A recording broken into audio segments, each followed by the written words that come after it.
Right mga boss, magandang hapon sa inyong lahat at ngayon po ay gagawa po ako ng isang tutorial or update sa mga gumagamit ng ng sub-bendo natin.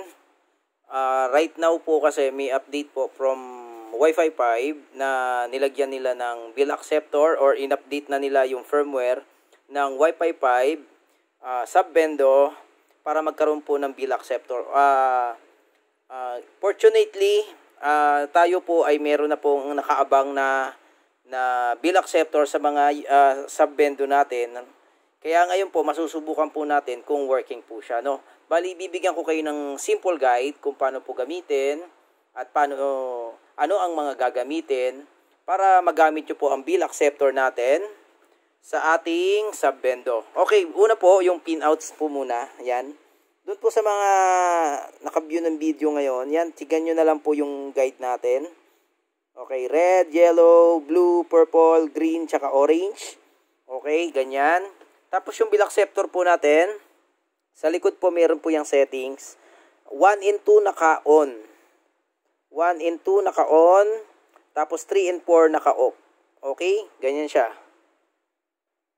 Okay.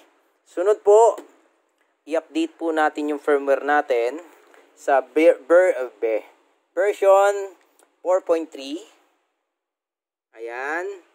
Bali yung firmware, yung flasher po ay available sa description na ibibigay ko, link dito sa ating video. I-check nyo na lang po para makapag-update po tayo. Okay, tapos po yung version po nito is yung latest na merong cash in. No, may cash in siya.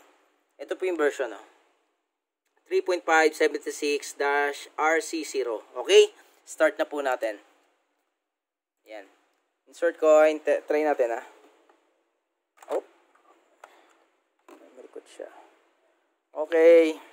100 pesos. Umilaw ang blue. Ibig sabihin, tatanggap siya ng coin.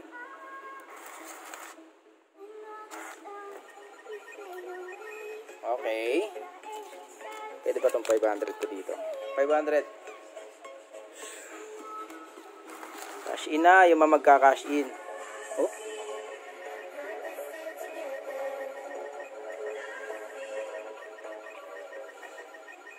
$600. Okay. Extend po tayo. Yan. Okay na. Okay. Cash in. Meron na rin pong cash in yan. Okay mga boss, maraming salamat at i-check nyo na lang po yung video na to, yung mga tutorial para magamit nyo na po ngayon. At marami pong salamat, and sa lahat ng hindi pa po naka-order, meron po tayong link sa ating description. Order na po mga boss, maraming salamat.